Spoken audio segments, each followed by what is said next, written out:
Good afternoon. Thanks, guys, so much for joining us as we come together as a Woodstock Littles team and share with you from our heart some of the things that we think are so important for Sunday mornings, Wednesday nights, child care events, when we are taking care of some of the most precious children in the entire world. We want to just share our heart with you guys and give you some thoughts on different topics. So Janice teaches with us on Sunday mornings, and she teaches in one of our pre-K classes, and she has got some amazing ideas for helping us to teach the Bible lesson to the kids and have them engaged. Thanks, Tish. Well, I primarily have 4-year-olds on Sunday mornings, and I love that age group. And getting them involved usually it's very easy to do. I sit with them during our story time, our lesson time. A good part of it is I get to reinforce what they already learned in the theater, and they do a great job in theater because sometimes I'm in there with them in that hour. So I reinforce what they learned there. And hands-on, I don't just preach to them, I interact with them. So if we're learning about Ananias and Sapphira, I bring coins, and they get to take turns. You want to be Ananias, Sapphira, and here's the coins, and that story, look it up. If we're doing the Holy Spirit, we did when the Lord gives you the Holy Spirit, the power of the Holy Spirit. You bring in a flashlight, and it doesn't have the batteries in it when I bring it in, and so it has no power. But when I put the flashlights in, oh wow, I put the batteries in, it has power. Just simple things like that with a 4-year-old, just engaging that way. And repetition. We start the same way every day, every Sunday morning. When we're starting our Bible lesson, we talk about how the Word of God is so precious, and they know every word in that book is true. And they will shout that to you. Every word in that book is true. And we'll choose a random number, 25, let's say. And so they take my Bible, and each child gets to hold my Bible, and we count up to 25, and we get, if that's the number of the day, if Sammy's holding the Bible at 25, he gets to bring it up to me and open it up to the correct scripture for that day. And they know that it's a precious book. That's another hands-on example. They might stand shoulder to shoulder in a line, and I will ask them questions. Do you like to eat strawberries? And they'll step forward if they do. Step back when we're done. Do you have on shoes that tie today? Step forward for yes, and then step back in your line. Does God love you? Step forward for yes, step back. Just simple ways to get them engaged, so it's not just me speaking to them, but us working together. Yeah, I think like for my girls, when they come home from Sunday mornings, it's really cute to see like Selah and Eden playing, like they're at Sunday school, and they'll do things like, if you get a flashlight that day, Selah will say, Eden, look at this flashlight. You know, she'll use the same exact examples that were used like when Miss Janice was teaching the Bible lesson. So hands-on things, my girls love that. They love little catchy slogans to get your attention. They just, all those special touches really bring it home for them and have them during the week playing like they're at Sunday school and fresh on their mind, all of the stuff that they've learned on Sunday throughout the week. So I love those little things that you mentioned. Those are all great. The special phrases, so we also start with, when we're talking about the Bible, we say we have to train our brain, so they know that we got to train our brain, and we want to get it here, and then we want to get it here. And we talk about how does that work. And so I'm holding my Bible. Can I eat it? Can I breathe it? Can I smell it? And they're all shouting at me, no, you have to read it, Miss Janice. So they know that. You have to read it. I love the interaction. Mm-hmm. And as you walk down the hall and you see you interacting with the kids, or any of our teachers interacting with the kids, that's so exciting to me, because you know when they're interacting with something, they're going to go home and repeat it to their sister, their sibling, their dog, their mom, or whoever. And I just think that's awesome that we're taking that and getting it into the homes. And I love that you have the Bible, and you're feeling it and seeing it and touching it, and you're showing how important it is. Yes, and they know. And younger children would know too, but my 4-year-olds, they know that the Bible, there's something very special about that, and they'll let you know. Well, and you've taught them Yes, that, yes. you've taught them and instilled that in them that this is special, the Bible is special, and everything in the Bible is true. True. And I love that because they'll know that later on in their lives that, even if they don't think about it, they'll know that that Bible was true. And I love that aspect of it. So, anybody else have anything that they think? All right, Miss Amy, she's going to talk to us about classroom management because we know that a classroom full of preschoolers can be exciting and challenging all at the same time. Absolutely. One of the things that I think is the most important with classroom management is positive reinforcement. You especially have to catch them being good. If that works really well with that one challenging child that always ends up in your room. And it's important to catch that child when they're doing something good and praise them, and it reinforces that positive behavior. And if you're in a situation where some children are not doing especially what they should be doing, if you bring the other children's attention to the children who are behaving,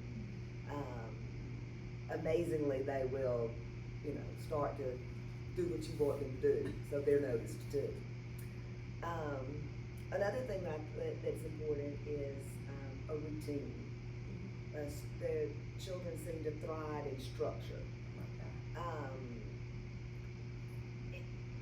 It could be in a classroom like we school that they have the same routine every day, but also in like the childcare situation, like on Wednesdays or Thursdays, we still have a routine that we do, and even though they're not there every day, they learn kind of what comes next to do. Along with the routine, I think it's important to plan for those transitions in the day. One thing that I've always done as a teacher, whether I was teaching 3rd grade or 2-year-olds, I prepare them for what's happening next. If they're doing something fun, playing, I say, we've got 5 more minutes and then we're going to clean up, or 10 minutes and 5 minutes, and it's almost time to clean up, just to kind of, make them realize it's about to come to an end. One of the things along that line that I've always been told is to end the activity before it runs out. Before they've lost interest in it, to end it while they're still having fun. And as a teacher, sometimes that's hard to do because they are engaged in having fun. But you need to kind of wrap it up before they lose interest in the activity. Along with transitions is also balancing the passive and active activities. So it's important to, after an activity like playtime, to have an activity like story time, where they're up and moving around and then still. So it gives them that wiggle break to move during the day, and that they don't get too bored or too wiggly in the activity you're trying to do. We do that on Wednesdays, especially with we have theater, and then we go to the playground. Then we come back in and have snacks. So it gives them up, down, Especially at the end of the day. Absolutely. Yes. Yeah. And the last thing I wanted to say is you really have to love what you do.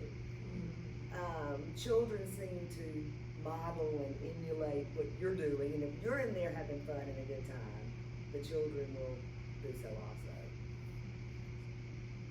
I love what you said. I picked up on the word bored, and in my mind, when children misbehave, a lot of times it's because they're bored, or we haven't directed them on how to fill the time, given them enough to do, and show them how to fill up the time, so they're bored.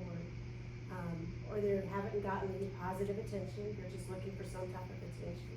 So I love the thought of all those things, active, passive, letting them know what's happening. Those things keep them from getting bored, because we all know if we as teachers do not fill up the time with activity, the children will fill up the time with activity, and it's not necessarily going to be the activity that we need to be happening in the classroom. So those are some great ideas. Thank you. Well, and the bigger our classes get as we're growing, which is super exciting, but as we're growing, our classes are getting bigger, and it's so much more important to have more stuff planned than you can possibly get done, so that if you have Right. some of those special friends that need some really lot of active things, that you've done that. And as a reminder, we have tons of things that you guys can use in your rooms, and we have Play-Doh. A lot of people don't like Play-Doh at home, but we love Play-Doh at church. And Play-Doh, cars, blocks, puzzles, all those things, color sheets. We have all that stuff, and if you ever need anything for your classroom, please let us know, because we want to help you, for you and the children to have the best time when they're in Sunday school or Wednesday nights or child care event, wherever they are. We want them to have the best experience, but we also want you guys to have the best experience as well. Taylor has babies. Tell us about having the babies, Taylor. So babies, everyone comes to preschool to get their baby fix, right? And it is a very sweet, sweet time to get to spend with all of those babies. But they definitely have a certain level of responsibility, and there are challenges that come with them as well. And so one of the most influential pieces of childcare with littles, the little babies, I think, is that drop-off interaction. And that's not just for the child's sake, but also for the parent's sake, because they're entrusting their most prized possessions with our care. And so it's a great responsibility, but also a sweet privilege too. So two of the things that I really like to focus on, especially with the littles, at that drop-off period, is energy and attentiveness. And so when I say energy, what I mean is every child, from the first child to the last child that gets dropped off, you're approaching that window or the door with high energy. And I don't mean crazy energy, but I mean a smile on your face.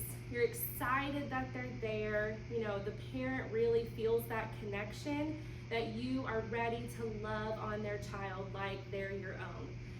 Hopefully that might help to ease some of the tension of the child. But just that energy and that welcoming spirit that we love you and we're so excited that you're here. And then attentiveness, I think that is huge, partially for the child, but especially as the parent.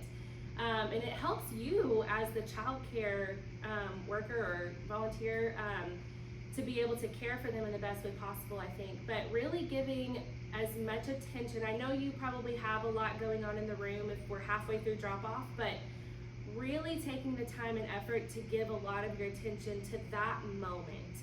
I think that it's very reassuring to a parent to see that eye connection with them, that you're really wanting to hear what they have to say, any concerns that they might have, any special needs that they might request for their child. And trust me, that's going to be really helpful for you throughout the child care hour, if you're aware of those things too. And asking questions. Don't be afraid to ask questions, so that nobody knows that child better than their mom or their dad that are dropping them off. They spend a lot more time with them than we do. And so, is it normally their nap time? What time do they need to have the bottle?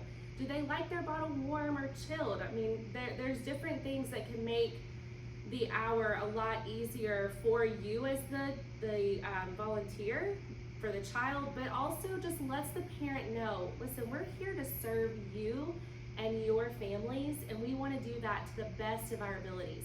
So really checking all of those boxes with each child, so that you're getting that information to best serve each individual child. And just remember that this might be the child's first time being away from their parent ever.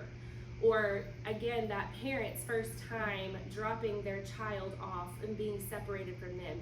Or maybe not just in general, but in this environment where it's not a grandparent or an aunt or uncle that they're leaving their child with. And so there's some anxiety that comes from that, from the child and the parent. So just doing everything that we can and being mindful of that to reassure the parent and the child, just being very encouraging, very loving, and being very attentive to any needs that they might have, I think is, the best way to set everyone up for success.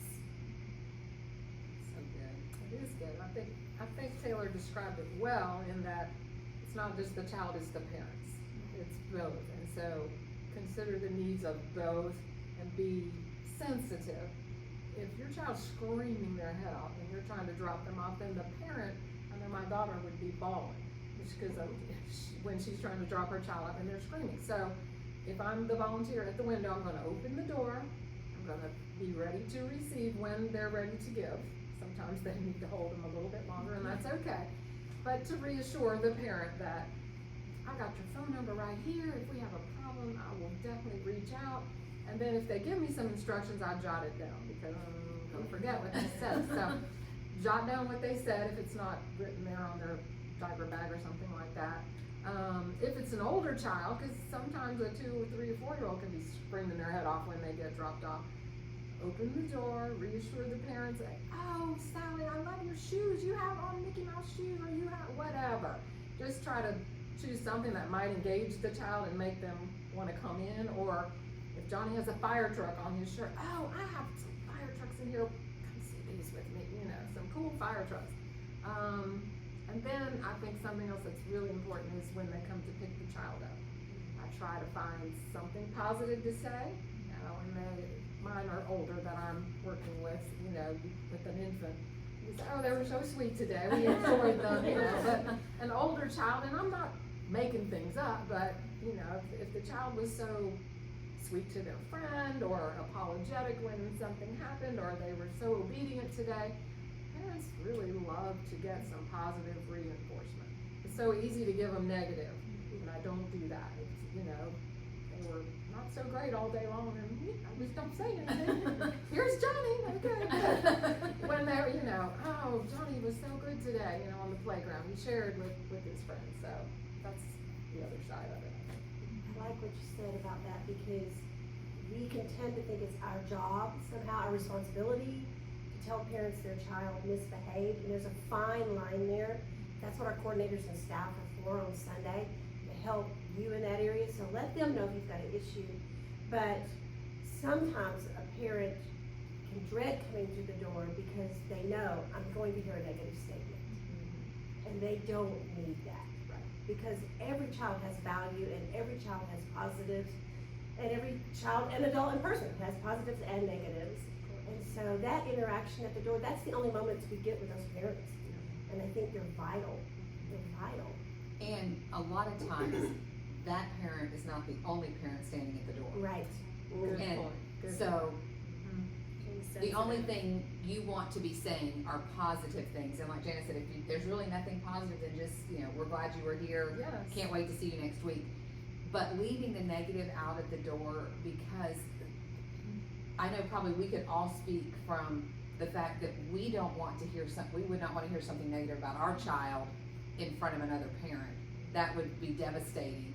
And somewhat embarrassing sometimes because you're like, oh my goodness, now my kid doesn't even behave at church. Right. That's a devastating place to be. So the fact that you're thinking positive, kind things at the door, and like Kim said, if something happened that morning and it needs to be communicated to the parent, that's why we have staff that are on the hall all morning long. Communicate with us and let us know, because we can handle it before they get to the door, or we'll call them during the week and say, didn't have a chance to see you Sunday, but I just wanted to let you know that, Tommy had a tough morning, but we wanted to let you know, but we're so glad he was here. But leave that to the staff to handle in a private manner, so that the experience of dropping off and the experience of picking up, it's positive on both ends, because that's the thing that they remember. That's the thing that the kids are gonna remember, and that's the thing that the parents are gonna remember, is that it was a positive experience for their kids. And I mean, I have to think back a long time, but that was what I wanted when I was picking up my kids from church, and I know that's how we all want it to be, is a positive experience. Yeah. Along those same lines, I've witnessed maybe an upset child is coming into the room, you've received the child, you think the parent has walked away, but they're waiting just a couple of doors down or right next to the door, and you don't know it maybe. and then you say something to your co-teacher that might not be so positive about that child, and that is not a good thing to do. So, you know, that parent, if their child's really upset, they're probably just going to wait down the corner, around the corner or whatever. So just make sure when you're in the room and you're receiving the child and the parents walked away, you're still saying positive things about that child, or just not saying anything at all about them, you know, and you're just moving on with your morning. Because nobody wants to walk away and hear somebody talk negatively about their child when they're not standing there. That's the worst feeling. So That's a great point. And I can speak to the fact that I think it gives the volunteers reassurance, or it does for me on Sunday mornings. I know that Tish has my back, and I don't have to worry. If Johnny gets to the point where it's just uncontrollable, or he's causing problems that are affecting the rest of the classroom, I can call Tish, and either she or someone will come and take care of it right away. And they've done that for me in the past, and it's a great thing. They take the child away, they deal with it, they bring the child back. Child's a whole different story when they come back. And if I have any more issues later, do I need to call Miss Tish? Oh no, I don't need to call Miss Tish. It's like, okay. So it's great. It kind of takes the burden off of you, because you can, I can easily give it to the staff. They'll take care of this, and that's the way it should be. And y'all are really good about giving us that reassurance. Well, thank you. We tried. Yeah, you do it. You do it well.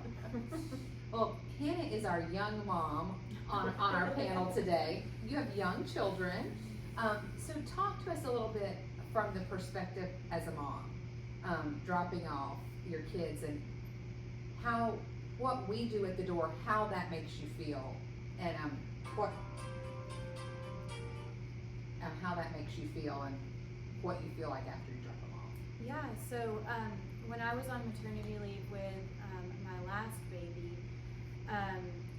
Shiloh, I brought all of the kids to church, as a normal person. A lot of the times without my husband, because he does Air Force part-time. So I had a lot of insight during that time of what it's like to be on the outside bringing your kids to church, even by yourself. So from the parking lot, I had to park forever away, and getting all three of them into the building from the parking lot was just an event. So I was sweating by the time I got inside. I was done. So I can't imagine doing all that and then coming in, and then I'm a new person, let's just say, and I come to the desk, and then I gotta fill out paperwork and figure out how this whole thing works. I may have even not known what building to go to, so I came in, not even knowing if this was where I was supposed to be. So I think understanding the marathon that parents have to go through to get to the room is so important. So once they get to the desk, they're filling paperwork out, we're explaining all of these procedures to them of how sign-in goes and all of these things, diaper bags, all of those things. So when they get all of that done, we walk back to the room, and that's kind of where all the things Taylor was talking about, where, you're friendly when they walk up to the door and things, those pieces come into play. So when I would bring the girls, my girls would always get really upset the first little bit that we would come to church. And so whenever someone would be at the window and they would just say, "Oh, we're so glad that Selah's here this morning. I love the bows in your hair. I'm just so excited to play today. Come on in." They would open the door. I wouldn't have to open the door myself. They would open the door, welcome her in. They would ask, "Can I go ahead and take her?" And I would say, "Please." And so they would go ahead and take her from me so that I could shut the door and walk away. That was just really a special touch that I experienced during that whole time. And with my youngest, Shiloh, asking me, "Okay, when was the last time that she was fed? Do you have a bottle? Are you nursing? Have you seen the nursing room?" Little things like that would be things that I would look for and feel loved and welcomed. And then with Eden, she is my spunky one. So, and I know that everyone knew she was spunky when we walked to the door. So having people just be positive with her and say, oh, I can't wait for snack later because that's her favorite time. So I can't wait to eat gummies with you in a minute. Come on in, let's go see, did you see my baby doll that I have over here? Just getting the kids pulled in and helping me with all of those things was really, really special, and it just gave me a whole new side to see when I was on maternity leave of like, oh, this is a marathon, getting them all in, and all of these people are here to help me. They love my kids. They look past anything that might be a little crazy going on with them, and they just want to love on them and teach the Word of God to them. So, yeah, that's kind of my perspective. As you were talking, I was thinking about this. Because of that unique experience you have with maternity leave, you saw another side of things. So all of us, when we're there all morning long pretty much, and we begin to understand it's crazy at drop off, it can settle down, and then it's kind of, it's straight, yeah, and then it gets crazy again at pickup. But we know there's an ebb and flow. Our parents don't know that. Yeah. They know it's crazy at drop off and it's crazy at pickup, and they don't know that in between, most of the time, it settles down. And so going back to reassuring parents at the door, let them know that. It's like, it's a little noisy in here right now, but after all the parents are gone and it settles down, it'll quieten down. And I think we forget that because we're so used to it and we know it's going to happen, but not mom and dad. And reassuring the parents too, if they don't calm down, Right. if they stay upset, we have lots of tricks. We'll walk, we'll talk, we'll ride the buggy, we'll have snack. We have all these tricks, but if they don't calm down, it's okay. We'll let you know. And even asking, hey, do you want us to let him cry 5 minutes, 10 minutes, 15 minutes? And I can remember one parent going, just let them cry till they're done because they were working through something, and she was like, they know that you're going to call us, so just and now that child doesn't have any issues at all. It's a process. And I think it's important for us to remember the process that the child is going through as well as the parents, and making sure that we're communicating, hey, 5 minutes, 10 minutes, want to go all morning, and see what the parents say so that they feel like they have a say in that as well. Now, sometimes a child is perfectly fine at drop off and 15 minutes later, it's a bad situation and there's sympathy crying and all that. But if you have the opportunity to communicate with the parent about those kind of things, that's important too. And it gives your mind some settling in the morning. Okay, only this one's gonna cry for just a few minutes and then we'll go on to something else.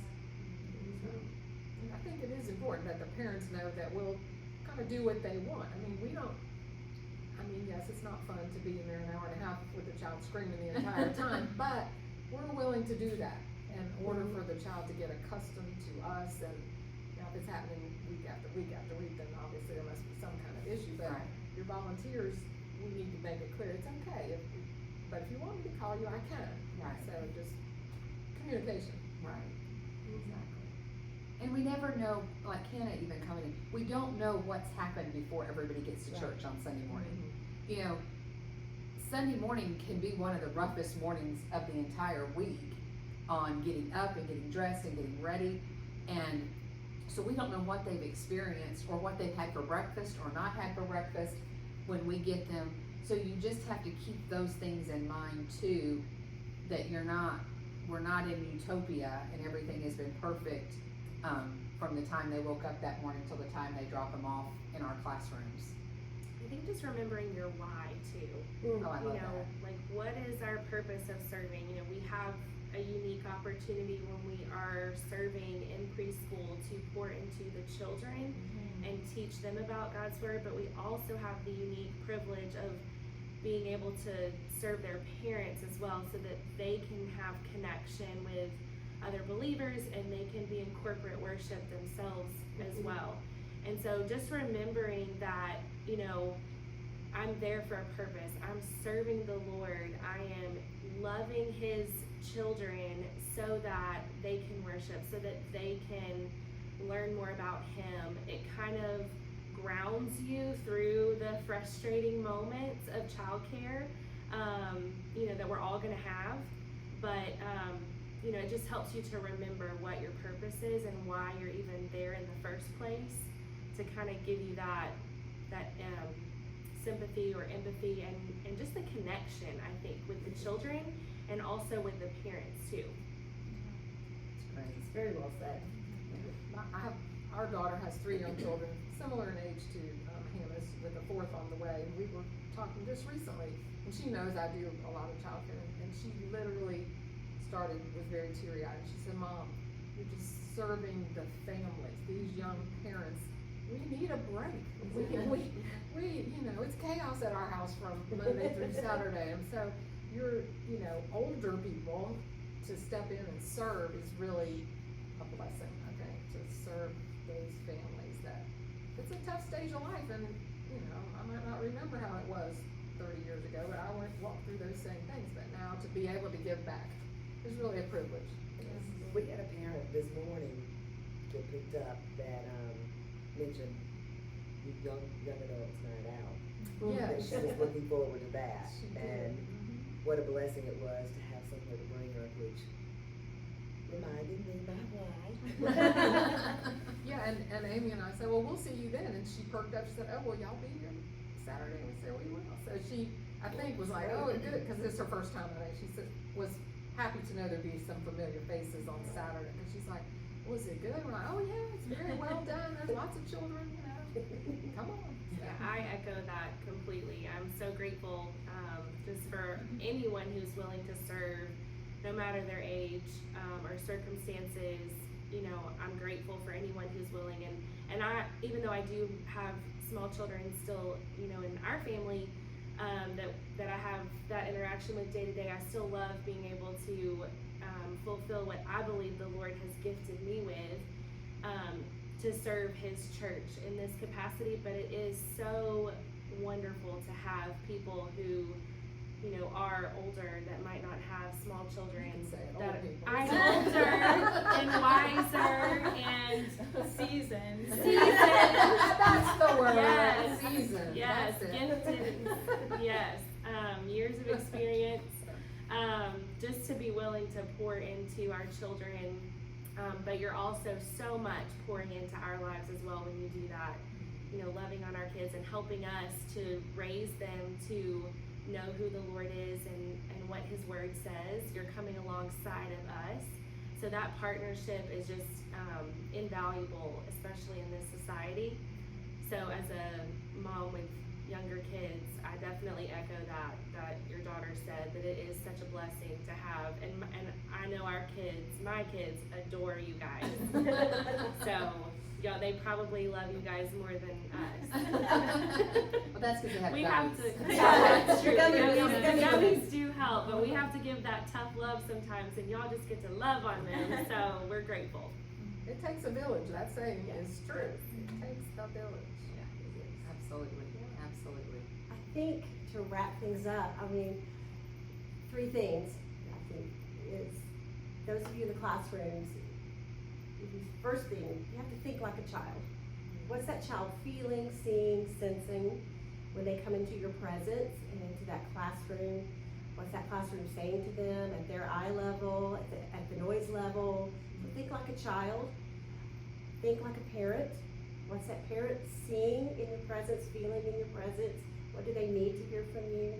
And then think like a teacher, because you may not be a teacher by profession, and you may not even be the best teacher, but you are the adult and the leader in that room. And so those kids are depending on you to keep them safe, keep them fed, keep them occupied. So think like a child, think like a parent, and think like a teacher. And we just want you to know collectively how much we appreciate what you all do. And we know that there are stories out there that you could share with us and great ideas. So we do not take for granted anything that you all do. It's a real privilege to serve the littles and many times the elementary kids if it's in childcare here at First Baptist Woodstock. And don't forget, when these children are coming to us, they're little bitty bodies, but their soul does not have a size. It is an eternal soul, and you are pouring into that, and that's what makes us distinct. And so don't ever forget that. And yes, it's going to be crazy, it's going to be chaotic, it's going to be loud sometimes. And then with that, it's going to be joyful, it's going to be a privilege, and it's going to be God honoring. So thanks for all you do. Thanks for giving us time to listen to the video. And we are here if you have questions or comments. All right, you guys have a great morning, afternoon, or evening, whatever it is. See ya. Thanks. Bye.